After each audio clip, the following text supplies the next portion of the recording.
భారతదేశంలో అత్యంత ప్రసిద్ధి చెందిన శక్తిపీఠాలలో ఒకటి కోల్కతాలోని శ్రీ కాళీఘాట్ కాళీదేవి శక్తిపీఠం. ప్రతి సంవత్సరం లక్షలాది మంది భక్తులు ఇక్కడికి వచ్చి అమ్మవారిని దర్శించుకుంటారు. పురాణాల ప్రకారం దక్షయజ్ఞం తర్వాత సతీదేవి శరీరం విభజించబడినప్పుడు ఆమె యొక్క కుడిపాదపు వేళ్లు ఈ ప్రాంతంలో పడినట్లు చెప్పబడుతుంది. అందువల్ల ఈ ప్రాంతం పవిత్రమైన శక్తిపీఠంగా ప్రసిద్ధి చెందింది. కాళీఘాట్ కాళీదేవి ఆలయం పశ్చిమ బెంగాల్ రాజధాని కోల్కతాలో ఉంది. ఇక్కడి అమ్మవారు భయంకర రూపంలో కాళీదేవిగా పూజలందుకుంటారు. ఈ ఆలయం గంగానదికి సమీపంలో ఉన్న పవిత్ర స్థలం.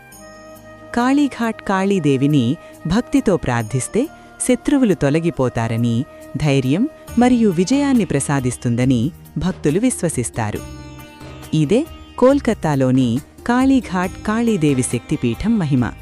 మరిన్ని శక్తిపీఠాల విశేషాల కోసం మా ఛానల్ను సబ్స్క్రైబ్ చేయండి. జై మాతాదీ.